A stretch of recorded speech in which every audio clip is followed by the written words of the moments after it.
특히 앞부분에 줄거리도 없어. 그래서 앞에서는 이게 무슨 내용인지 싶어 갑자기 버들떼근 이렇게 나오면 되게 복잡해진단 말이야. 그런데 그렇다고 해서 앞에서 시간을 많이 쓴다고 해서 생각이 나는 것도 아니야. 일단 끝까지 쭉 읽어가야 돼. 밑줄 그으면서. 그러면 나중에 자연스럽게 연결되는 거니까. 자, 요거 한번 가볼게요. 버들떼근 들판과 바다를 왼쪽에 끼고 걸었다. 들판에는 겨울 보리들이 파랬다. 바다에는 뿌연 먼지 같은 안개가 덮여 있었다. 그 우중충한 안개가 그녀의 마음속에도 끼어 있었다. 한숨을 쉬었다. 이 자식은 언제나 철이 들어 제 앞가림 좀 하고 살려는가. 죽기 전에 그놈 당당하게 사는 모습 보는 것이 소망인데 좀처럼 기미가 보이지 않았다. 암담한 생각을 하자 다리가 팍팍해졌다. 휴 하고 한숨을 쉬었다. 자, 버들떼기 누구 걱정하는 거죠? 자식 걱정하는 거죠? 그래, 요렇게. 좋아요. 이날 용복은, 근데 정확하게 말하면 이 용복이 여기까지는 누군지 모르지. 그래서 일단 용복이야. 방 안으로 들어오자마자 죽구먼 불 조금 떼제잉 하고 보일러의 센서를 오른편으로 틀 수 있는 데까지 틀어놓았다. 화살표가 마지막 단계인 연속에 가닿았다. 곧 보일러가 부르릉 소리를 내며 가동되었다. 버들떼는 아깝다고 밤에 잘 때 한 차례 떼곤 하는 기름을 용복은 집 안에 들어와 앉아있느라 계속 떼려고 들었다. 그렇지만 버들떼는 손자가 하는 일을 말리지 않았다. 이 손자가 누구야? 용복이면서 용복이 누가 돼? 이 자식이 되지. 이렇게 연결이 돼버리는 거야. 그렇게 되면서 이제 소설이 조금씩 편해진단 말이야. 보일러 들어가는 소리를 들으며 용복은 이불을 덮고 들어누웠다. 버들떼 이렇게 불편한 몸을 이끌고 살아가는 것은 눈앞에 얼씬거리는 유일한 손자의 용복 때문이었다. 용복은 그녀에게 있어 삶의 허기를 충족시켜주는 보물이었다. 라고 나와있지. 여기서 말하는 건 두 가지인 것 같아요. 용복은 어떤 놈이니? 개념이 없는 놈이지. 그런데도 불구하고 용복은 누구에게? 버들떼에게는 삶의 허기를 충족시켜주는 보물이지. 그러니까 두 개를 해주는 게 좋은데 선생님 일단 여기만 이렇게 해도 될 것 같아요. 왜냐면 여기만 해도 하나 더 해. 그러면 여기다 어떻게 해? 이렇게 때려고 들었다. 이렇게 되면 얘가 좀 개념이 없는 놈이라는 게 드러나지. 근데 이거 없어도 돼. 중요한 건 중요한 내용을 찾는 게 아니라 나중에 찾을 때 구조화를 얼만큼 잘 시키느냐인 거야. 좀 더 가볼게요. 늦둥이 아들 하나가 있었는데 늦둥이 아들 하나 막일을 하러 다니다가 싸움질을 하고는 교도소에 갔다. 듀엘이 나와서 어디엔가 취직을 하고 요리학원을 다닌다고 하더니 어느 날 갓난아기를 안고 나타났다. 앞으로 결혼할 미장원 처녀가 낳은 아기라는 것이었다. 잠시만 맡아 키워주면 돈 벌어 결혼식하고 살림 차린 다음 데려가겠다는 것이었다. 한데 아들은 아기를 맡기고 간 뒤 종무소식이었다. 버들떼긴 그 아기를 우유도 먹이고 밥도 씹어가며 키웠다. 그 아이가 용복이었다. 라고 했으니까 마지막 여기가 이렇게 해주면 될 것 같아요. 됐니? 다음. 한데 용복도 제 아비의 길을 가고 있었다. 이 말에 많은 내용이 함축되어 있죠. 아버지도 사고뭉치였잖아. 가고 있었다. 농구를 졸업하고 자동차 정비 공장에 다닌다더니 그것을 그만두고 식당 일을 한다고 했다. 이 자식도 싸움질을 하는지 가끔 눈두덩이에 멍들거나 입술이 터진 채 밤 깊어 차를 몰고 찾아오곤 했다. 버들떼는 손자의 다친 얼굴을 보면 가슴이 아리고 쓰리고 미어지는 듯 싶었다. 끌어안고 손으로 만지고 멍든 자리를 볼과 입술로 비벼주었다. 주인 양반이 시키는 대로 고분고분 일이나 할 일이지 누구하고 싸우기에 이러냐. 이렇게. 버들떼는 애달튼 소리를 말하자 용복은 장차 국가대표 선수가 되려고 도장에서 운동 연습을 한다고 했다. 밑줄 거 이렇게. 얼굴에 먹는 게 이것 때문이라고. 국가대표가 못하는 것이라냐? 금메달만 몇 개 따면은 가만히 앉아 편히 먹고 사는 것이지. 버들떼는 자기도 모르는 사이에 호다 하고 말했다. 그것은 새각 시절에 꼬부랑 시할머니가 쓰던 말이었다. 기대한 만큼 좋은 결과가 나타나지 않을지도 모른다고 생각은 되지만 그래도 어찌할 수 없이 더러운 소망으로 기대하면서 짓거리는 말. 좋은 일에 제발 그렇게만 좀 된다면 얼마나 좋겠느냐는 말이었다. 이 말의 뜻이 중요한 게 아니라 호다라고 말했다는 거고 이 말의 의미가 요 밑에 있으니까 밑에 거 해줘도 돼. 근데 밑에 거 밑줄은 기니까 선생님이 그냥 위에 거 한 거야. 이렇게. 그런데 얼굴은 어쩌다가 그리 다쳤냐? 할머니는 손자의 멍든 것을 오르만지고 쓰다듬었다. 아이고 여기 다칠 때 내 새끼 살이 얼마나 아팠을까? 가슴이 아리고 쓰렸다. 용복은 퉁명스럽게 말했다. 연습하느라 그런 것인게 염려 말고 얼른 이달치 돈이나 내놓소. 지난달에 가져간 돈 다 썼냐? 30만 원 그것이 돈이란가? 아 나쁜 놈이네 이거. 이렇게 내놓소. 이 사람아 그것이 뭔 소리냐? 그 돈은 버들떼기 번 돈이 아니었다. 면사무소에서 다달이 통장에 넣어주는 무용고 독거노인에 주는 생맥이었다. 생계비였다. 버들떼는 그 돈을 한 푼도 쓰지 않고 모두 놔두었다가 손자에게 주곤 하는 것이었다. 라고 했으니까 뭐 여기다 여기 쓰면 되겠다. 독거노인에게 생계비였다. 그걸 가지고 달라는 얘기가 되니까 이렇게 말해도 될 것 같죠? 이렇게. 이건 속도도 되게 중요해. 웬만하면 2번 읽으면 안 돼. 한 번에 끝내야 돼. 그리고 나중에 다시 연결하면 되니까. 중략부분 줄거리. 사고를 친 용복 때문에 버들떼는 돈을 꾸러 다닌다. 하지만 돈을 빌리지 못한 버들떼는 결국 누굴 찾아가? 광주 양반을 찾아간다. 다음 밑줄을. 얘는 이것 자체가 요약이니까 밑줄을 해야 되겠죠. 자, 이제 그 다음에 이제 누구와 관련된 얘기가 나오겠어요? 광주 양반과 관련된 내용이 나오겠지. 버들떼는 광주 양반을 향해 광주 양반 나 돈 30만 원만 조금 꿉시다. 열흘 뒤에 돈 나오면 줄게 하고 말했다. 수문떼기 아이고 어질병 앉은 사람이 연병하는 사람한테 병 고쳐주라고 하네 이런 뜻이야. 이게 무슨 말일까? 나는 어질병 걸렸고 이 사람은 무슨 병 걸렸냐? 연병 걸린 사람이야. 이 사람이 서로 병 걸린 사람한테 내 병 좀 고쳐줘 라고 말한다는 거지. 그지? 자, 광주 양반도 시방 마음이 천근 만근이라요 하고 말했다. 그러자 교동댁이 그 말을 받았다 라고 해서 요거 광주 양반에게 무슨 일이 있나 보죠? 그냥 광주는 일이 나올 겁니다. 부산 딸이 시방 많이 아프다요. 초등학교를 마치자마자 공당에 다니겠다고 마산 공장으로 간 딸이었다. 처음에는 신발 공장에 다니다가 나중에는 버스 차장을 했다. 버스 회사들이 차장들을 해고시키자 함께 사는 남자하고 술집을 차렸다고 했다. 광주 양반은 그 딸에게 부채가 많았다. 결혼식도 치러주지 못하고 혼수한까지 해주지 못한 것이었다 라고 했죠. 지금 딸이 아프지? 그지? 그 딸이 어떤 딸이야? 광주 양반이 부채를 갖고 있다고 생각하는 딸이었어. 이렇게. 돈 한 푼 못 벌고 벌어놓은 재산이 있는 것도 아니고 똑똑한 자식들이 있어 다달이 돈을 벌어주는 것도 아니고 그래 장차 무슨 희망이 있는 것도 아닌디 동네 사람들이 불쌍하고 가련하다고 조금씩 보태주는 곡식이나 반찬을 얻어먹고 사는 것이 부끄럽고 구차하지도 않냐고 그렇게 끈질기게 살고 싶소. 먼 일에 조카뻘 때는 상근이 시제를 모시러 왔다가 술 얼그러진 김에 찾아와서 이 말을 하고 갔다는 소문이 난 적이 있다. 그러니까 상근이 이렇게만 해놓으면 아 상근이 이 새끼가 한 말이 있겠구나라는 거니까 밑줄 안 그어도 돼. 밑줄이 너무 길어 여기. 그치? 그럼 아니면 좀 줄여서 이렇게 반찬을 얻어먹고 사는 것이 부끄럽고 구차하지 않소? 이렇게 말해도 되겠지. 그러니까 줄여도 돼. 안 해도 되고.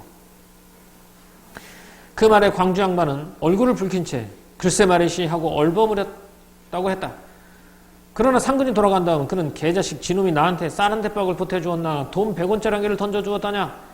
지가 어쩐다고 부끄럽고 구차하지도 않아서 이렇게 끈질기게 살고 있느냐 그래. 내사 불불 기어다든지 바람백에 똥을 바르고 살든지 집어먹고 살든지 지놈이 아랑곳할 것이여 무엇이여 하고 노여했다는 말이 마을 안에 나돌아다녔다. 방 안에 침묵이 흘렀다. 수문떼기 말했다. 그 딸이 위험이 걸렸다고 하나요? 줄이죠. 그런데 수술비가 없어서 수술을 못한다요. 그래서 광주 양반이 그동안 모아놓은 돈 400만 원을 다 보내줘버렸다요. 아이고 그래서 어쩌게라니. 그래도 광주 양반이 살아있기 때문에 아버지 노릇 참말로 잘했구만이라고. 아버지나 된 게 그런 돈을 보태주지. 세상 누가 깽전 한 번 보태준다요. 이렇게. 그러면 이제 어떻게 광주 양반이 돈 준 것까지 해주면 되겠지? 광주 양반이 그 돈을 모아서 400만 원 벌어줘버렸단께. 이렇게 위로의 말을 하는 것이지만 버들떼기 마음 벌써 절실 집으로 달려가고 있었다. 그렇죠? 빨리 집으로 가야죠. 돈 빌리는 거 실패했으니까 이렇게. 자, 다시 한번 정리 한번 해볼까요? 앞에 내용 진짜, 그러니까 봐봐. 우리가 처음 생각해보면, 윤찬아, 정수야, 그지? 혜성아, 처음 얼굴 때만 해도 막 이런 것들도 막 눈에 다 들어오잖아. 이런 자글자글한 것도. 근데 다 읽고 나니까 저 배경이 별 소용이 없어. 그러니까, 철이 안 든 다섯 때문에 버들떼기 걱정하고 있고, 그 자식이 용복이야. 그지? 용복은 보일러 와서 막대. 아까워 죽겠는데, 자기는. 이거 그래도 그네의 삶의 허기를 충족시키는 보물이야. 근데 그 용복은 아들하고 미장원 처녀가 놓고 도망간 거야. 그지? 근데 용복도 그 아버의 길을 가고 있어. 버들떼기는 국가대표 선수가 되려고 도장에서 운동 연습한다고 해. 자기도 모르는 사이에 호다라고 말했지만 그렇게 기대는 안 해. 그지? 그렇게는 됐으면 좋겠다. 거짓된 희망을 품어. 그리고 얼른 이달치나 또 돈 내놓으래. 그 돈이 어떤 돈이야? 무연고 독거노인에게 주는 생계비를 모아서 준 거란 말이야. 근데 용복이 사고 쳤어. 돈을 끌어가지? 하지만 돈을 빌리지 못한 버들떼는 결국 광주 양반을 찾아가. 수문떼기 대신 말해. 뭐라고? 광주 양반과 심한 마음이 천근만금이여. 그랬더니 교동떼기 부산딸이 아프대. 부채의식을 가지고 있는 딸이 암에 걸린 거야. 그지? 이렇게 구차하게 산다고 상근이한테 욕도 먹었지. 하지만 그런 딸이 암에 걸렸어. 그래서 400만 원을 준 거야. 위로하면서도 빨리 자신 집으로 가고 있다는 거지. 내용 별다른 거 없지? 오케이, 좋아. 정수 가자. 자, A에 나타나는 서술상의 특징인데 항상 우리가 중요한 건 서술상의 특징이잖아. 이 문제가 뭔지 알고 가는 게 중요해. 실은 선택지 먼저 부르는 게 중요한 게 아니라 A에 나타난 서술상의 특징인데 그러면 A라고 하니까 얘는 전체가 아니라 부분이잖아. 부분의 서술상의 특징을 물어볼 땐 제일 먼저 뭘 봐야 되냐면 일단 서술자를 봐야 돼. 이거 몇 인칭이죠? 자, 등장인물에 나 있어 없어? 없지. 그럼 몇 인칭? 3인칭. 자, 3인칭이라는 얘기는 결국은 서술자가 작가라는 얘기랑 똑같아. 그 다음에 뭘 봐야 되냐? 부분일 때만 말하는 거야. 서술자가 나오면 그 다음에 서술 대상을 찾아야 돼. 뭐에 대해서 얘기하고 있니, 서술자가? A, 넘어가봐. A. 무엇에 대해서 얘기하고 있지? 버들떼기 뭐? 그렇지. 좋아. 되게 좋아. 버들떼기의 고민. 그냥, 버들떼기 심리야. 고민하는 심리. 요거에 대해서 얘기하고 있어. 버들떼기 마음이 좋아, 안 좋아, 지금? 안 좋지. 그걸 나타내고 싶은 거야. 그러면 그걸 나타내기 위해서 어떤 방법을 썼을까요? 라고 물어보는 거야. 자, 인물의 정서를 드러내고 있다. 이건 맞지? 그치? 그럼 앞에 구체적인 자연물이 있나 봐야 되겠지. 자연물 어떤 것들이 있죠? 겨울보리 또 안개 이런 것들이 있지? 맞아 아니야 그러면? 맞죠. 그래 답이 1번이야. 뒤에 성격 변화 암시? 틀렸지. 시대적 배경 보여주는 거 아니지. 왜? 여기는 대상이 버들떼기 고민 심리란 말이야. 갈등 해소 과정도 아니지. 사건을 보여주는 것도 아니지. 그 답이 1번이 될 수밖에 없어. 그러니까 물론 얘들아 이 문제 풀 때 여기 보면서 가도 답을 찾을 수는 있겠지. 답을 찾을 수 있겠지만 기본적으로 얘는 서술자가 대상 이 두 가지를 찾아놓고 나서 보는 게 맞다 이렇게 되는 거야. 알겠어? 오케이. 다음 29번 기억 미음에 대한 설명으로 적절하지 않은 것 같았습니다. 자, 기억부터 가볼까요? 호다 라고 말하는 거지. 그 부분은 기대한 만큼 좋은 일이 있을 거라고 확신하는 거니? 자, 가봐. 호다 라고 말했어. 이 말은 그것은 새각시절 꼬부랑 시할머니가 쓰던 말인데 기대한 만큼 좋은 결과가 나타나지 않을지도 모른다고 생각은 되지만이라고 했지. 일단 여기서 확신이 있어 없어? 확신 없지? 틀렸어. 자, 그럼 다음 몇 번? 1번. 이렇게 되는 거야. 소설 문제는 되게 쉬워. 빨리빨리 넘어가는 거야. 다음. 보기를 참고해 라고 했으니까 얘는 보기 외적 중간의 문제고 보기가 중요합니다. 이 작품은 빈곤, 고립된 생활 환경, 젊은이의 무관심으로 인한 노인계층의 소외된 삶과 이거 노인계층의 소외된 삶인데 피부치에 대한 조건 없는 희생과 내리사랑을 서사의 중심에 두고 있어요. 특히 쇠약한 몸과 경제적 궁핍 속에서도 손자를 삶의 희망으로 여기는 인물을 통해 누구야? 버들떼기지? 노인계층이 직면한 삶의 문제에 대한 주제의식을 드러내고 있다는 거야. 근데 소외된 삶을 보는 이유가 뭐냐면 빈곤, 고립된 환경, 젊은이의 무관심으로 인해서 소외된 거야. 자, 그럼 가볼까요? 1번 가봅시다. 버들떼기 아깝다고 밤에 잘 때만 한 차례 떼는 기름을 용복이 계속 떼려고 들어도 말리지 않는 것에서 슬래시. 실제로 그렇지. 이건 피부치에 대한 내리사항은 짐작할 수 있다. 맞습니까? 네. 내리사랑은 이 보기 박스에도 나오죠? 여기 내리사랑 이렇게 나오니까 버들떼기 불편한 몸을 이끌고 살아가면서 용복을 통해 삶의 허기를 충족하는 것은 이 내용도 본문에 그대로 나오지? 쇠약한 노인이 손자에게서 삶의 희망을 얻고 있는 거 맞아요? 예. 네. 이것도 뒤에 보기 박스에 손자 삶의 희망으로 여기는 거 이렇게 나오죠? 버들떼기 독거노인에게 주는 생계비를 한 푼도 쓰지 않고 모두 손자에게 주는 것에서 슬래시 실제로 모두 다 주죠? 조건 없는 희생을 구현하고 있는 소외된 노인의 모습. 맞죠?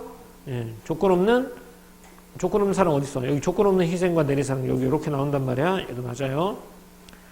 광주 양반이 벌어놓은 재산도 없이 동네 사람들에게 곡식이나 반찬 얻어먹고 산다 그러면 상근이 말하는 것에서 노인계층이 상근이 이런 말 하죠. 실제로 구차하게 살고 있다고. 노인계층의 빈곤 문제를 짐작할 수 있다. 맞아요? 먹고 살 것 없이 노인의 빈곤 문제 이렇게 빈곤 문제 이렇게 나와 있죠. 광주 양반이 모아놓은 돈을 딸에게 다 보내서 수술하지 못한다는 수문되게 말한 것에서 라고 했는데 이 말이 맞아 틀려?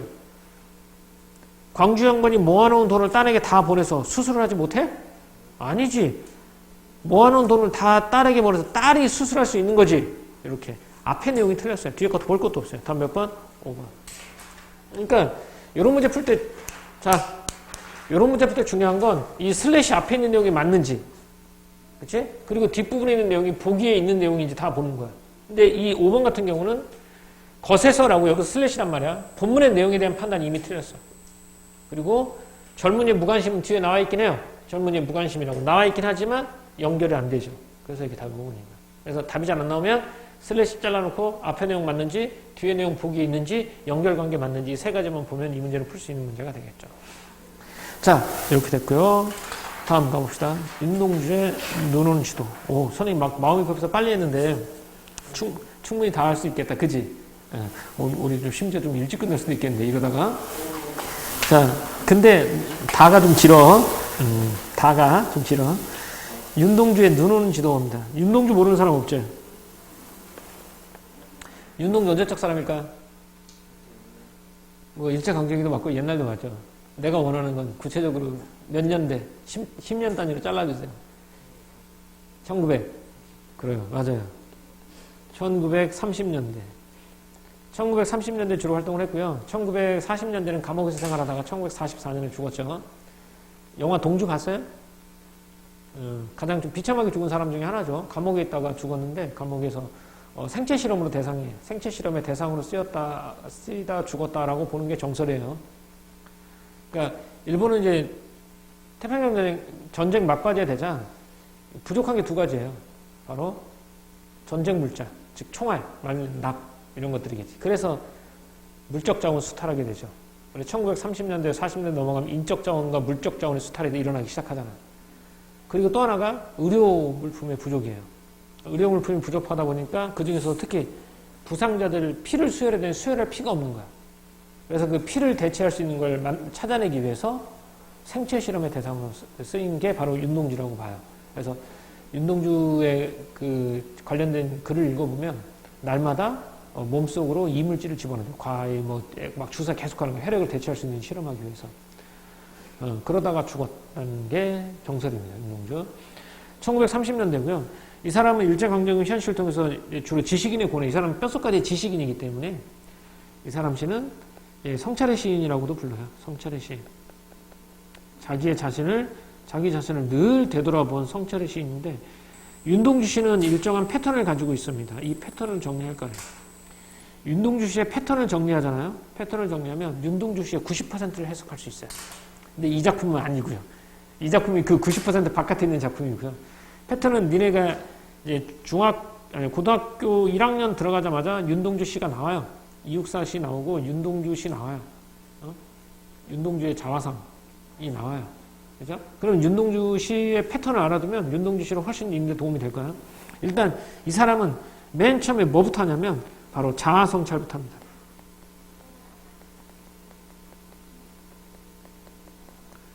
자아성찰은 다르게 생각하는 게 아니라 자신의 내면을 깊이 살피는 거야. 정수야? 자신에 대해서 깊이 생각해 보는 거야. 자신에 대해서 깊이 생각해 보는 거. 이걸 자아성찰이라고 불러요. 깊이 생각해 보는 거야. 이 사람은 있잖아.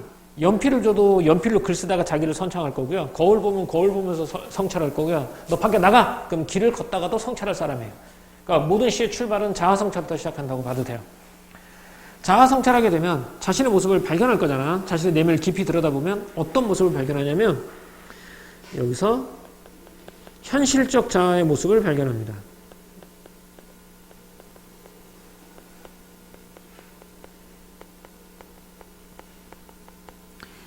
여기서 현실적 자아의 모습이란 일제강점기를 살아가는 자신의 모습이 되겠지. 근데 그 모습이 어떤 모습이냐? 현실의 소극적인 모습이에요. 현실의 소극적인 모습. 쉽게 말하면 비양심. 이렇게 돼요. 너네 윤동주 시 중에 되게 유명한 시들이 많잖아. 아는 거 혹시 있니? 자화상. 한번 읽어봤어? 윤동주 하면 그래도 바람과 별과 구름과 시라는 시집이 있어요. 그 윤동주가 죽은 다음에 만들어진 살아생전에 시집을 못 냈어. 근데 그 시의 맨 첫 페이지에 있는 시가 무슨 시냐면 인트로라고 알지? 인트로처럼 서시가 있어요. 들어갈 서자에서 서시 시작할 시. 서시. 자, 윤동주의 서시 첫 구절 어떻게 시작하냐면 이렇게 시작해요. 하늘을 우러러 한 점 부끄러움이 없기를 잎새에 있는 바람에도 나는 괴로워했다라고 나오거든요. 그러니까 윤동주는 일제강점기에 살아가면서 이 사람의 꿈이 뭐였냐면 하늘을 우러러 부끄러움 없는 삶을 살고 싶었던 거야. 그런데 이 사람은 잎새에 살랑이는 바람에도 괴로워했다는 거야. 그만큼 자신이 양심적인 삶을 살지 못했다고 생각하는 거겠지. 이렇게. 그러면 이 사람의 꿈은 하늘을 우러서 부끄럽지 않은 양심에 떳떳한 사람을 살고 싶었던 거야. 근데 그 양심이 지식인으로서 가져야 할 시대 양심이었던 거야. 그러면 일제강점기를 살아가는 지식인이 해야 할 일은 뭐가 있겠냐? 배운 사람이야. 일제강점기 살아가는 배운 사람이 이 시대가 어떤 현실인지 정확하게 알고 있지. 그럼 이 시대에서 뭘 해야 되겠니? 주권을 찾아와야 되겠지. 그게 양심이 시키는 일인 거야. 근데 자기는 자신의 모습을 되돌아봤어. 그랬더니 현실적 자아의 모습을 발견했는데 그게 어때? 현실에 소극적이야. 현실에 적극적으로 대항하지 않고 있다는 거지. 그럼 얘는 비양심인 거야. 양심에 떳떳하지 못하겠지. 그럼 그 모습을 보면서 얘는 그걸 좋아할까요? 아니겠지. 여기서 뭘 느껴? 여기서 부끄러움을 느끼는 거야. 부끄러움을 느끼고 뭘 해요? 반성을 합니다. 그러지 말아야 되겠다. 이렇게. 그럼 여기서 우리가 또 하나 알아야 할게요. 선생님, 성찰이랑 반성이랑 같은 말이 아니었네요? 같은 말이 아닌 거야. 응? 성찰이랑 반성은 절대 같은 말이 아니야. 성찰은 자신의 깊이 내면을 들여다보는 거. 이게 성찰. 반성은 내가 잘못했구나. 이러지 말아야 됐구나. 이게 반성이지. 그런데 우리가 일반적으로 성찰과 반성은 같은 말로 생각하는데 그 이유는 아주 간단해. 반성을 하려면 기본적으로 뭘 해야 되니? 성찰을 해야 돼. 그래. 그러니까 반성이라는 말이 나오면 성찰은 무조건 있다 없다? 있어. 그러니까 반성을 한다는 얘기는 성찰이 있다는 얘기야. 근데 성찰이 있다고 해서 반성이 있는 건 아니겠지. 어쨌든 반성 그러면 성찰이 나오기 때문에 두 개를 같이 생각하는 경우가 있는데 반성과 성찰은 좀 개념적으로는 어떤 말이다? 좀 다른 말이다 이거야. 알겠지? 자, 그러면 가보자. 그럼 가봅시다. 반성을 했어. 내가 너무 비양심적이었구나. 부끄럽구나. 내가 지식인으로서 부끄럽구나. 그러지 말아야 되겠다. 그럼 그 다음에 윤찬은 어떤 모습을 보이겠냐? 실천하려고 뭐 하겠어? 노력하겠지? 그걸 현실에 소극적이니까 현실을 어떻게 하려고 노력하겠니? 적극적으로 대응하려고 노력하는 거야. 그래서 여기서는 이상적 자아, 내가 진정으로 바라는 자아가 곧 이상적 자아가 되겠죠? 여기가 이상적 자아와 합의를 추구하는 것, 하나가 되는 것을 원하는 것, 합의를 추구가 돼. 그럼 여기서 이상적 자아는 어떤 자아가 될까요? 현실의 어떤 자아? 그래, 현실의 적극적 자아가 되는 거야. 또 무슨 자아? 양심적 자아가 되는 거고, 여기는 소극적 자아와 현실적 자아, 이상적 자아와 현실적 자아의 대비가 이루어지는 거야. 그런데 나는 이상적 자아 합의를 추구했어. 그럼 내가 뭐가 돼야 되지? 내가 어떤 운동, 뭘 해야 되냐? 혜성아, 내가 현실을 실천하겠다 마음 먹었어. 그럼 그 다음 뭘 해야 돼? 실제로 실천해야 되겠지. 그럼 얘가 실천할 수 있는 길이 뭔데? 일제강점기 얘가 실천하는 길은? 뭐 하는 거야? 독립운동 하는 거지. 그럼 그 사람의 말로는 어쩌지? 독립운동 하는 사람들 중에 끝이 좋은 사람이 있어, 없어? 없어. 그럼 곧 그게 죽음의 길인 거야. 그게 죽음의 길인 거야. 근데 그건 윤동주는 내가 양심에 따라 한다면 그 길이 어떤 길이라는 걸 알고 있어? 죽음의 길이라는 걸 알고 있어. 그런데도 뭐 때문에? 양심 때문에 그 죽음의 길로 걸어가는 거야. 그래서 윤동주의 시는 다 슬퍼. 그러니까 이 사람은 이렇게 생각하면 돼. 이육사하고 윤동주가 가장 큰 차이점은 이육사는 시인이 아니야. 이 사람은 뼛속까지 독립운동가야. 의열단 단원으로서 군사학교를 나왔고, 이육사는 군사학교를 나왔고, 형제가 다 독립운동가야. 군사학교를 나왔고, 또 조선의 독립운동의 무기를 들어오기 위해서 실제적으로 모금운동과 그 운동을 실제로 한 사람이 이육사야. 독립운동가. 이 사람 뒤가 없어. 나를 따르라. 다 죽여버리겠어. 이거야. 그런 사람이 시를 잘 쓴 거야. 그게 이육사. 윤동주는 뼛속까지 지식인, 유학한 지식인이야. 지식인으로 살아가다 보니까, 근데도 불구하고 이 사람은 독립운동을 해야 된다고 느끼는 거잖아. 누가 시켜서? 양심이 시켜서. 그래서 이 사람은 어쩔 수 없이 시대의 양심에 떠밀려서 독립운동을 한 거야. 그래서 되게 슬퍼, 이 사람 시는. 그래서 이 사람 시를 보면 운석 밑으로 떨어지는 슬픈 사람의 뒷모습이 보인다라고 말해, 결국은. 자아성찰을 끝낸 자신의 모습은 늘 슬퍼. 죽음이 끝에 있으니까. 이렇게. 그러니까 윤동주 씨하고 이혁수 시는 그렇게 좀 차이가 좀 나요. 그래서 이런 사람이라서 좀 되게 연민을 자아내는 시인이기도 해요. 패턴 이런 거 보이지? 이렇게. 그럼 우리가 아는 이제 교과서에 실리는 작품 중에 거의 90%는 이 패턴으로 해석하면 다 해석해야 돼요. 쉽게 쓰여진 시, 육첩방은 남의 나라, 창밖에 밤비가 속살거리는데. 그럼 밤비가 내리지? 그럼 얘 뭐 한다고? 성찰해요. 그러면 육첩방은 남의 나라, 여기 일본 땅이야. 시가 너무 이렇게 쉽게 쓰여져. 내가 뭐 하고 있는 거지? 현실에 적극적으로 이동하는 게 아니라 뭐 하고 있어? 현실에서 시나 쓰고 있는 거야. 시가 이렇게 쉽게 쓰여진 것은 부끄러운 일이다. 응? 나에게 주어진 길을 가야겠다. 그렇지. 그래서 주어진 길을 가는 거야. 최초에 잡는 악수. 내가 나에게 손을 내밀어. 최초의 악수. 쉽게 쓰이는 둘이 악수하면서 끝나거든요. 이게 합일추구예요.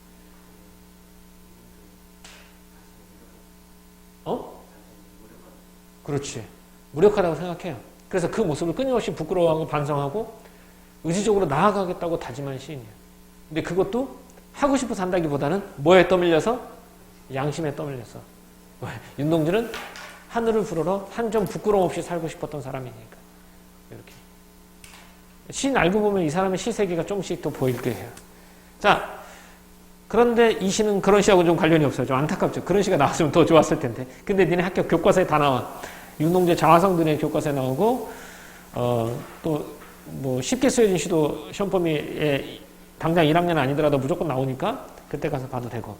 자, 윤동주의 눈 오는 지도예요. 선생님이 말하죠. 시는 있잖아. 이거 내신에서는 복잡하게 갈 수 있지만 수능에서는 시는 최대한 간단하게 해석하는 게 좋아. 빠르고 간결하게. 자, 눈 오는 지도 한번 읽어보세요. 읽어보고 선생님이 말하는 질문에만 답하면 돼. 읽어보세요.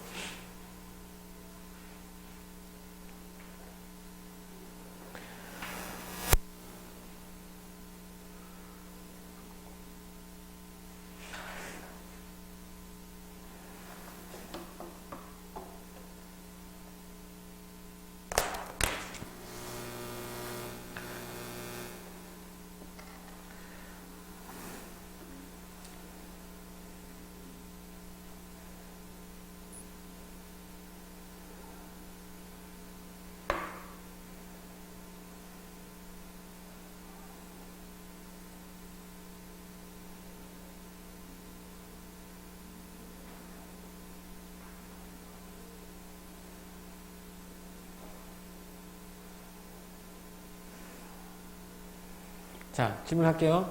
여기서 화자는 누구요? 화자는 항상 나요, 나. 그죠? 화자는 항상 나야. 자, 화자는 항상 나고. 여기서 대상은 누구죠? 순이죠. 순이면서 너예요. 자, 볼게요. 자, 현재 나의 상황은 긍정적인가요? 부정적인가요? 왜 부정적이죠? 상황이 어떤 상황이야, 지금? 못 만났어. 더 쉽게 말하면 순이가 지금 있어 없어? 없어요. 그게 상황이에요. 순위가 없어요. 순위가 떠난다는 아침. 순위가 떠난다는 아침 뭐 나오죠. 순위가 떠났어요. 뭐 네가 가는 곳을 몰라. 이렇게 되겠죠. 순위가 떠났어요. 그래서 네가 가는 곳을 몰라. 이 상황이 떠났어요. 그 상황에서 나는 어떻게 합니까? 정서 어떤 정서? 슬픈 것처럼 창밖에 아득히 슬퍼. 또 너는 내 마음속에만 있는 것이냐 그리워하고 있는 것이겠지. 또 발자국을 차산함 1년 12달 한양 내 마음에는 눈이 내리리라. 내 마음속에는 눈이 내릴 것이다 라고 말해요. 그럼 쉽게 말하면 순위가 떠났지? 순위가 떠나서 슬프고 순위를 그리워하면서 찾아 나서겠다라고 말하는 작품. 끝. 이렇게까지만. 근데 이 시는 실은 여기서부터 중요한 게 아니라 다른 게 중요해요. 요거만 좀 하고 넘어가자. 여기 보면 눈이 몇 번째 나오냐면 눈이 여러 번 나오거든요. 한방눈이 내려 이때 눈이 한 번 나오고요. 또 눈이 자꾸 나려 덮여 따라갈 수가 없다는 거고요. 또 내 마음에 눈이 내려 이렇게 되어 있어요. 눈이 3번 나와요. 3가지 눈인데 이걸 왜 얘기하냐면 시에서는 똑같은 시어를 하더라도 문맥상에 따라서 다른 의미로 쓰일 수 있다는 의미를 보여주기 위해서 그래요. 자, 이때 눈은 어떤 마음일까요? 여기까지 읽어보면 아침에 말 못할 마음으로 한방눈이 내리죠. 좀 더 가볼까요? 슬픈 것처럼 창밖에 아득히 깔린 지도 위에 덮인다고 했어요. 그럼 이때의 눈은 화자의 어떤 마음? 슬픈 마음을 나타내요. 이때의 눈은 화자의 슬픔을 나타내요. 그럼 이때의 눈은 어떨까요? 잘 봐요. 너는 내 마음속에만 남아있는 것이냐? 내 조그만 발자국을 눈이 자꾸 나를 덮여 따라갈 수도 없다라고 했어. 그럼 이때 눈은 화자에게 어떤 역할을 하죠? 그렇지. 내가 순위를 따라가려고 하는 장애물의 역할을 하는 거지. 좋아. 내 조그만 발자국 나를 따라가서 눈이 녹으면 남은 발자국 자리마다 꽃이 피리니 꽃 사이로 발자국을 찾아 나서면 이라고 나오지. 1년 12달 늘 내 마음에는 눈이 내리리라 라고 했어. 이때 눈은 어떤 의미일까? 1년 12달 내 마음속에 누가 있는 거야? 너가 있는 거야. 그럼 이때의 눈은 그리움의 눈인 거야. 그래서 여기 문제는 안 나와요. 이 문제는 안 나오는데 보통 똑같은 시어를 하더라도 문맥상 의미에 따라서 시어 의미가 달라질 수 있다는 걸 잘 보여주는 시가 실은 이 시야. 이렇게. 문맥에 따라서 시어 의미가 다 달라질 수 있다. 이렇게. 자, 이 시 해석됐으면 바로 가보도록 할게요. 1번 문제 가자. 1번 문제가 아니라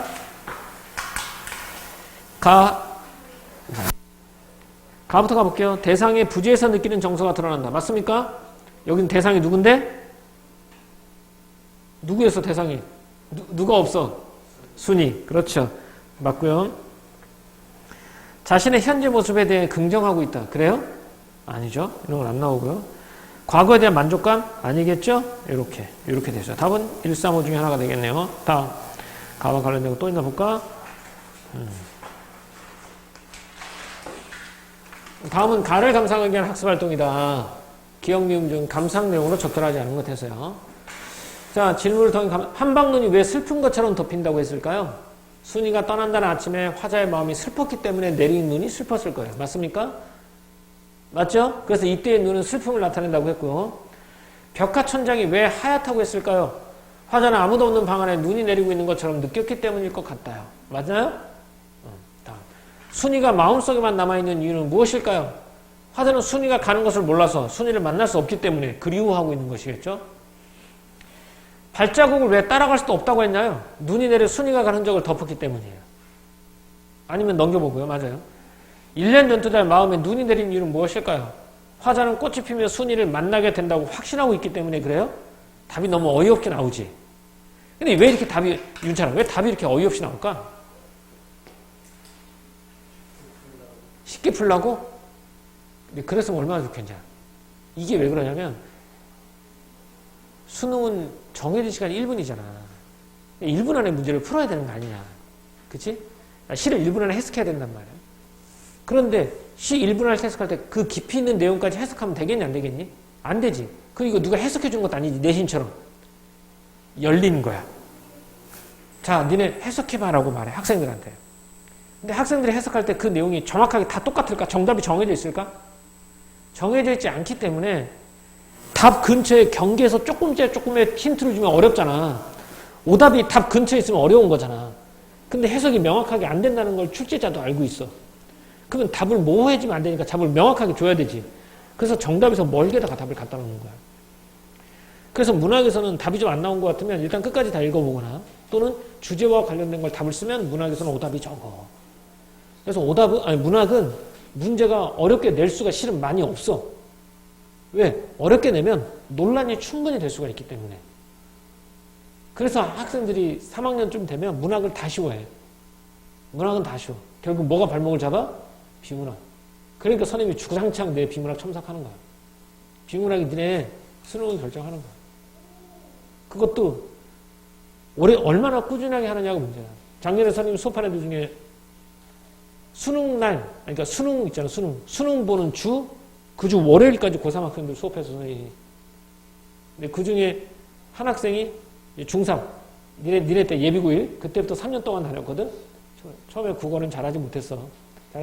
내신도 그렇게 막 국어가 뭐 1등급까지는 안 나오고 2등급 정도 나오는데. 한 개 틀렸어. 100분 99. 상위 1%. 근데 걔 다른 데 다 포기하고 어디 갔게? 육사 갔어. 육사. 육사 갔어, 육사. 어? 좀 아깝지 않냐? 근데 국어만 1등급이야, 국어만. 그러니까 이제 학생부 종합을 준비해서 최저를 맞추기 위해서 국어, 영어, 탐구 했는데 다 1이야. 수학만 빼고. 수학을 포기를 했어, 중간에. 최저 맞추려고. 그래서 주변에서 선생님도 3년 동안 가르쳤으니까 수학하지 마라. 수학 포기하지 마라. 계속해라. 어쨌든 3등급 나오지 않느냐. 선생님 최저 맞출 거라서 나머지 걸로 맞출게요. 시험 보고 나서 첫 마디가 뭐냐. 수학할 걸. 이거 수학할 걸. 수학했으면 최소 2, 3은 나오니까. 그러니까 니네도 공부할 때 최저를 맞추든 뭘 하든 간에 최저가 만약에 뭐 3합 6이야. 그럼 3개 합쳐서 6이니까 2 맞으면 돼. 그럼 니네는 딱 3과목만 공부한단 말이야. 그러지 말라고. 내 과목 다 공부해. 내 과목을 다 이 안으로 만들겠다고. 내 과목을 다 이 만들겠다고 공부하는 거랑 내 과목 너무 비효율적인데요. 한 과목 빼고 3개에다 집중하는 게 맞잖아. 효율적으로 보이지? 그렇다고 네가 내 과목 한 과목을 시간을 줄여가지고 여기다 다 쓰느냐? 아니잖아. 이 시간에 놀잖아. 그치? 그럴 바에는 4개 다 맞추려고 노력해야 돼. 꾸준히 해야 돼. 꾸준히. 너네도 이제 중학교 수업이랑 고등학교 수업이랑 어떤 수업의 어떤 깊이는 깊이 차이는 있겠지만 영역의 차이는 없어. 고등학교 가서 비문학 안 배워. 비문학이 아예 없어, 교과 과정에. 독서 비문학이. 있긴 있어. 있긴 있는데 수능 독서처럼 읽고 해석하는 방법이 아니라 내신처럼 읽어주고 외워야. 이렇게 되면 걔는 비문학이 아닌 게 돼버리잖아. 그러니까 결국 비문학은 니네 스스로 1학년 때도 혼자 할 수밖에 없는 거야. 근데 그게 2학년 넘어가고 3학년 넘어가잖아? 그러면 어떻게 할 수가 없어. 너무 늦어가지고. 여기 정현고, 서현고 재수생 많은 걸 알고 있냐? 들었어? 아니면 재수생이 많아. 왜 재수생이 많게? 수능하고 내신하고 밸런스가 안 맞아. 내신은 높은데 수능이 낮아. 근데 내신 좋은 애들은 전국에 있잖아. 전국에서 가다 보니까 우리가 실적이나 이런 거 수시로 막 서울대 선생님도 뭐 실적을 걸어놨지만 뭐 연대 높은 대학이 있잖아. 수시로 간 애들이야. 근데 그 외에 몇 명 빼놓고 나머지는 다 안 좋아. 근데 정시로 가야 되잖아. 수시로 안 되니까 정시로 가야 되는데 정시는 더 안 좋아. 어쩔 수 없이 수시를 해. 그러다가 1년 지난 다음에 뭐해? 재수해. 그리고 나서 후회하는 거지. 와, 미쳤다. 좀 수능 좀 할 걸. 너무 내신만 했구나. 이런 건 진짜 많아. 그러니까 너도 수능에 대해서 생각을 하고 있는 거 아니야. 이런 현실을 좀 알기 때문에. 그래서 엊그제도 선생님이 이제 고3 애들 이제 수능 집중만 한단 말이야. 수능만 하면 반을 해. 재수생들이 벌써 왔어. 정형고 이렇게 이 근처 학교 애들이. 학교 다닐 때는 내신만 잘하면 대학 갈 줄 아는데 막상 뚜껑 열어보니까 정시가 필요한 거야. 근데 정시는 그러니까 밸런스가 얼마만큼 안 맞냐면 국어가 내신이 2등급이야. 근데 수능은 5등급이야. 이렇게 차이가 나요. 그러니까 아예 해본 적이 없는 거야. 고등학교 3년 동안 비문학 자체를 아예 해본 적이 없는 거야. 그래서 이제 와서 근데 자기 지금까지 비문학 한 번도 해본 적이 없는데 그래도 괜찮냐 이렇게 물어봐. 고3이. 재수한 학생이. 이건 충격적인 내용 아니냐? 그러니까 시키면 시키는 대로 하란 말이야. 쳐 졸지 말고. 정수 알았어? 비문학이 얼만큼 중요한지 알지? 이렇게 얘기를 해야지 알아. 근데 이렇게 얘기해도 그게 좀 피부로 잘 안 하더라. 근데 비문학 진짜 중요해. 문학 시간에 비문학 얘기하면 좀 그런가? 자, 다음 몇 번? 5번. 이렇게 되죠. 자, 그 다음에 나 한번 가볼게요. 나 제목은 김종철의 만나는 법입니다. 시는 선생님이 얘기했죠. 늘 어려운 시 있잖아. 막 밑줄 타고 여기는 무슨 뜻이고 여기는 무슨 뜻이고 어려운 시를 어렵게 해석하는 건 누구나 할 수 있어. 자수하고 베끼면 되니까. 하나씩 읽어가면서. 근데 우리는 수능이니까 어려운 시를 쉽고 빠르게 해야 돼. 되게 간단하게 만드는 게 중요한 거야. 자, 또 읽어봐. 요거. 읽어보세요.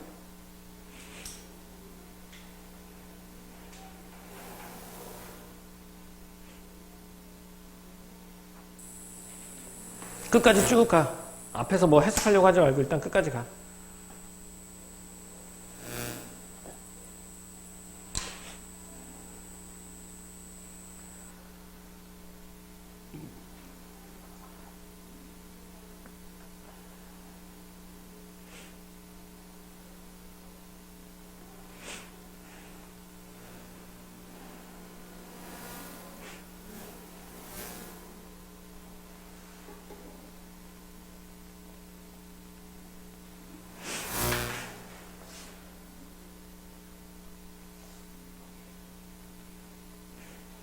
자, 화자는 누구?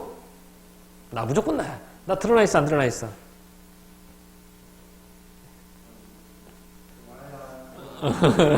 드러나 있죠? 나. 상황이 어떤 상황인 것 같아? 지금 전체적인 상황을 보자면?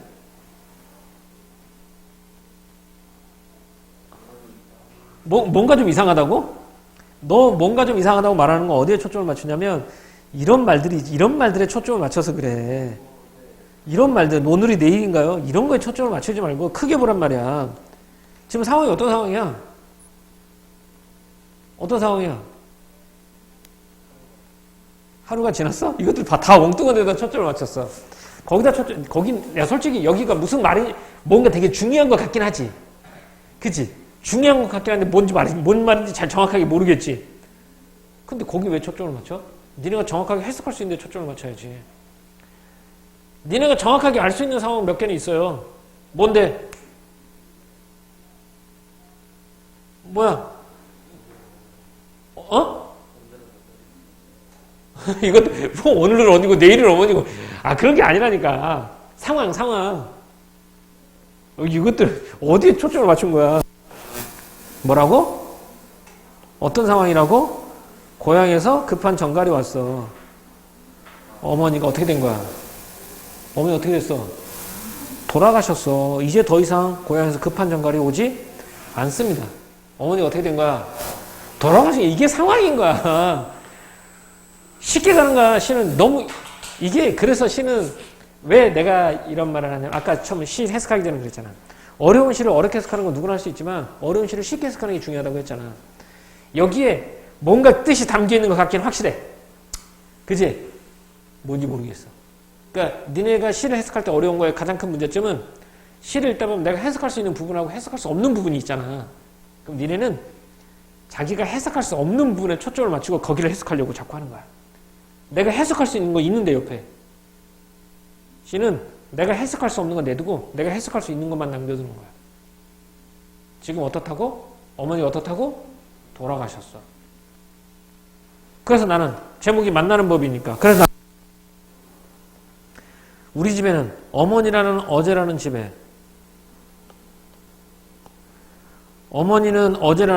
아내는 오늘이라는 집에 딸은 내일이라는 집에 살면서 나와 쉽게 만나는 법을 알고 있기 때문입니다. 어머니는 돌아가셨어. 그래서 어머니는 어제야, 과거야. 아내는 나랑 오늘 살아가. 오늘이야. 딸은 내가 죽은 다음에도 살아날 미래야. 이렇게 한 집에서 과거와 현재의 미래가 있다는 걸 안 거야. 뭘 통해서? 어머니의 죽음을 통해서.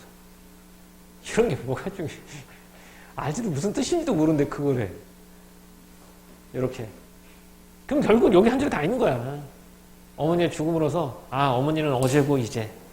현재를 살아가는 나랑 아내는 오늘이고 내 다음을 살아가는 아이들은 뭐가 된다? 미래가 되는 것이고 이렇게 되는 거야. 됐죠? 오케이. 다. 김종철을 만나 가볼까요? 그러면 문제 가보자. 바로. 나에는 대상의 부재에서 느끼는 정서가 드러난다. 맞습니까? 대상의 부재. 누구? 엄마. 다음 몇 번? 1번. 부정적 현실이 개선되리라는 믿음? 부정적 현실 나와 안 나와? 안 나와. 여기서 말하는 부정적 현실이 나오면 말 그대로 얘는 현실 인식인 거야. 현실 인식이라 하면 이 작품에 시대 나왔어 안 나왔어? 아예 안 나왔지. 현실 인식이 없는 시야 이 시는. 5번. 외적 갈등 요소가 해소되는 과정 아니지? 다음 몇 번? 1번. 이렇게. 다음 나 또 가볼게요. 나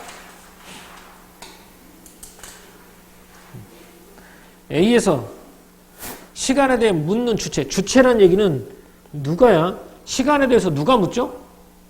A가, 윤찬이가 한번 가보자. A에서 시간에 대해서 묻는 사람이 누구예요? 누가 물어요? A에서?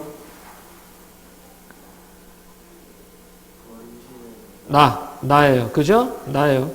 B에서 답하는 사람은 누구죠? 어머니가 답해요?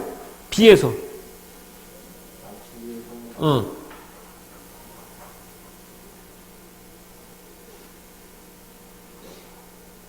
누가 묻고 누가 답하죠?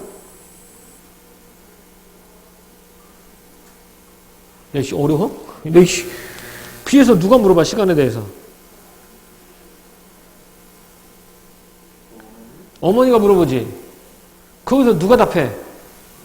내가. 그럼 앞에서의 말하는 주체는 뒤에서는 대답하는 주체다. 맞지? 1번 맞네요. 그래서 B에서 만남에 대한 화자의 긍정적인 인식이 C에서 부정적인 인식으로 전환된다. C에서 만남에 대해서 부정적으로 말해요? 아니죠. 다음 몇 번? 2번. 자, 이거 봐요.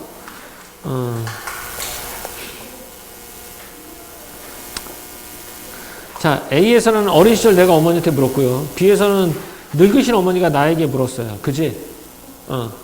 그리고 마지막에서는 그거에 대한 시간에 대한 대답은 서로 과거와 현재 오늘이 한 집에 머물고 있다라고 말하는 거죠. 이렇게 됐습니다. 다 풀었나 그러면? 나와 관련된 거 다 풀었나요? 3, 4번 있어?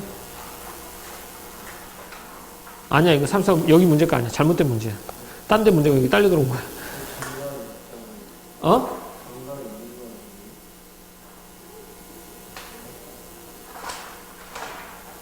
여기 있다고? 여기가 아닌 걸로 알고 있는데? 아, 그래? 있네?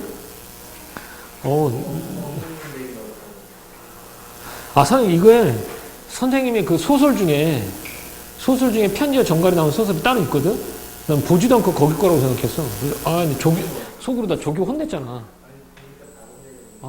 조교야, 너는 도대체 문제를 왜 여기다 집어넣니? 그랬는데 편지가 있었네. 진짜. 일단 빨리 다 읽어보도록 합시다. 조교한테 미안하네.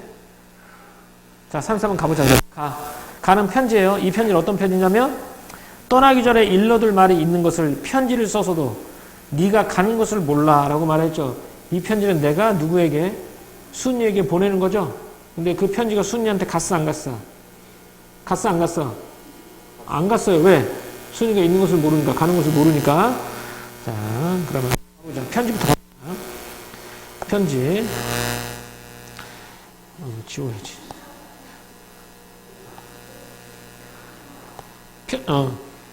정갈결의 편지는 화자에게 대상의 소식을 전해주는 소재이다. 전해주니? 안 전해주는데? 편지는 모두 과거의 상황에 대한 화자의 반성 아니지? 대상에 대한 화자의 태도를 부정적으로 바꾸는 것도 아니네요. 피현주에 달린 정갈은 화자가 대상을 만나러 가는 계기가 되는 소리이다. 맞나요? 맞아요. 정갈은 시대 상황 안 나온다고 그랬죠? 이 작품 현실인식 자체가 없어요. 답 몇 번? 1번. 이렇게. 자, 다 마지막 작품입니다. 다 읽어보도록 하자.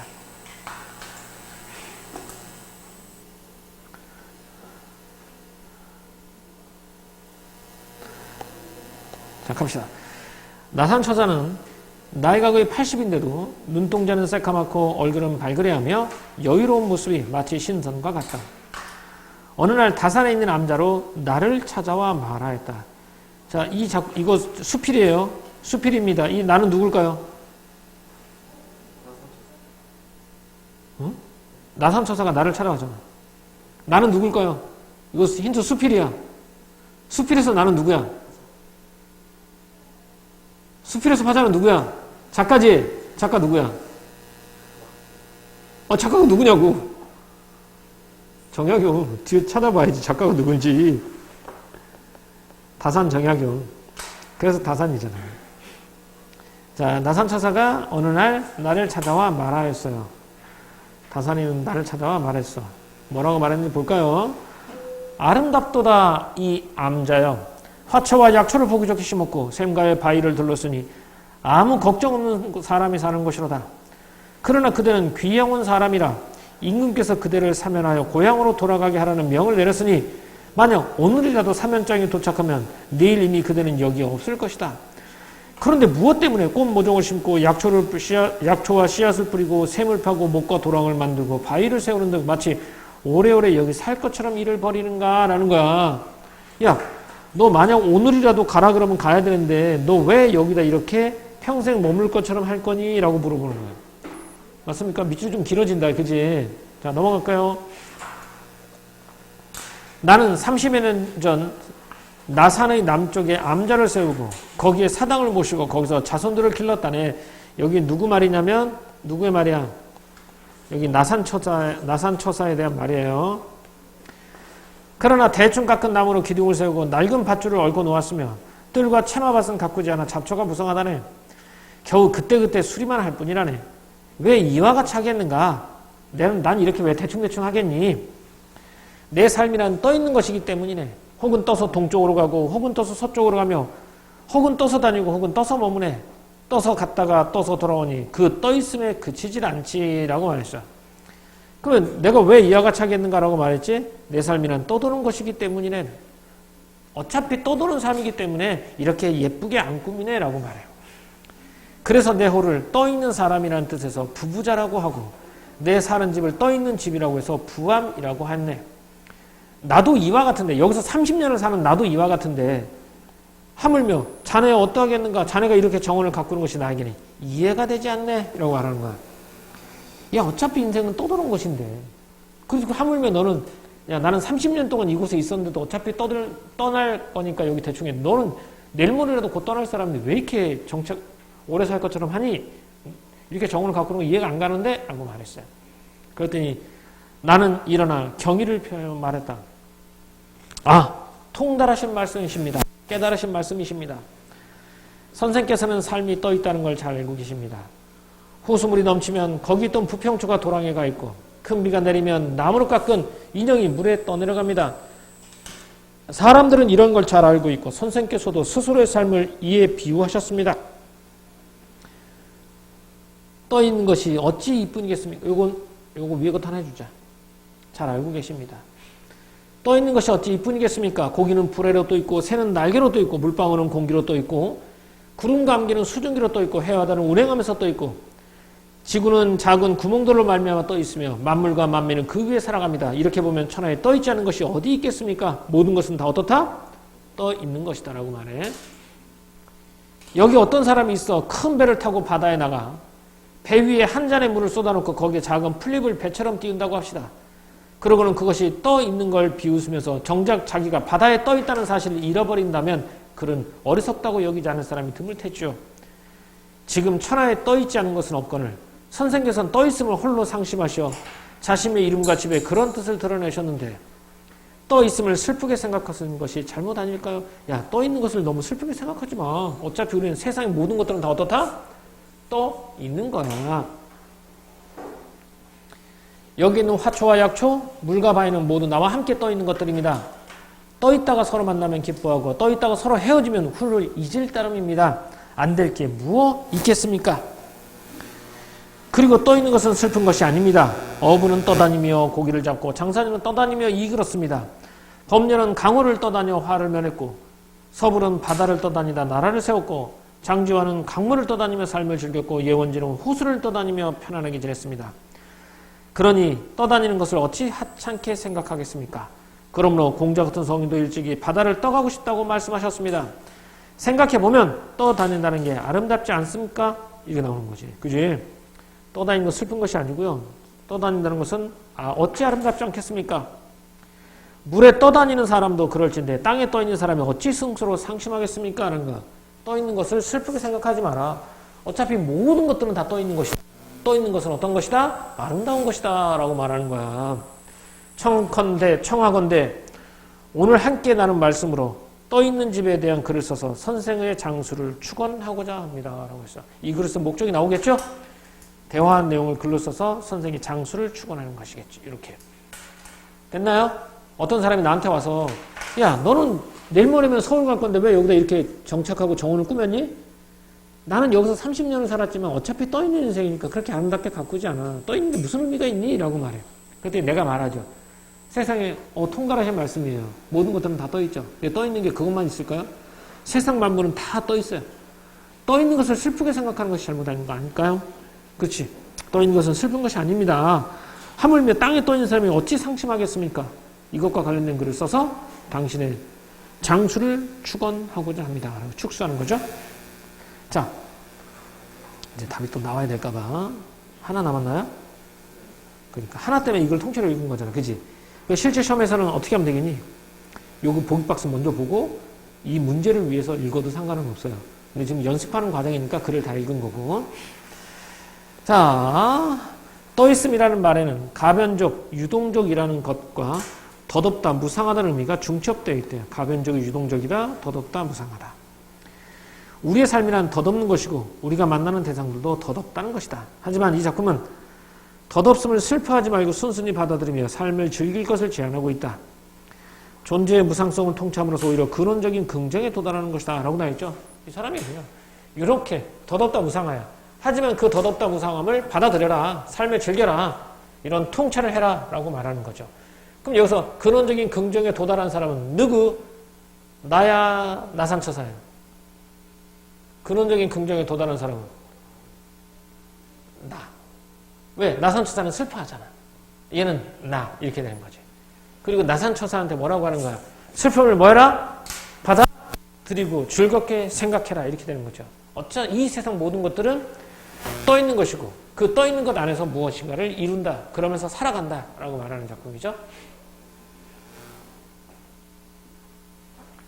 자, 나상처사가 자신의 집을 떠있다고 한 것은 떠있다고 한 거죠? 떠있는 것이 아름답다는 근원적인 긍정에 도달했어요? 이거 누구 거예요? 나. 틀렸죠? 나상처사가 아니죠?